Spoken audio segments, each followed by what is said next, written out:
This scored a 5.4 out of 10 for high residential audio support. From a $699 amplifier in 2025.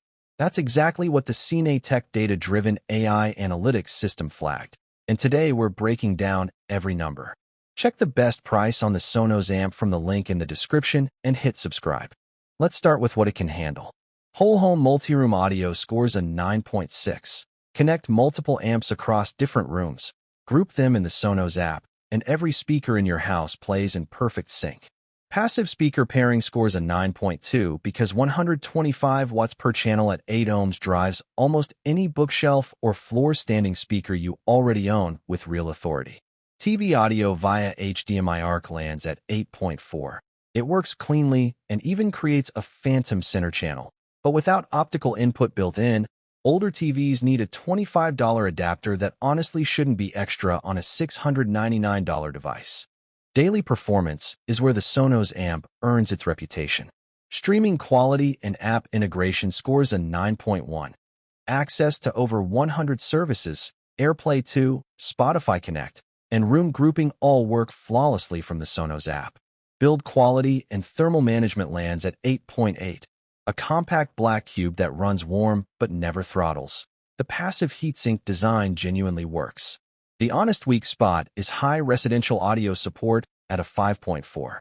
The amp caps at 16-bit 44.1 kHz. If you have 24-bit FLAC files in your library, they get downsampled. For a product at this price in 2025, that's a real gap. User experience is almost entirely seamless. Setup and installation scores a 9.3. Plug in the speakers, open the app, done in under 20 minutes. Multi-room grouping and smart home integration lands at 9.0, with support for Google Home, Amazon Alexa, and professional custom install systems. EQ and sound tuning scores an 8.6. Where it slips is audiophile flexibility at a 6.1. No optical input natively, no high-res, and no way to bypass Sonos's processing chain if you want to run your own DAC. Who is this for?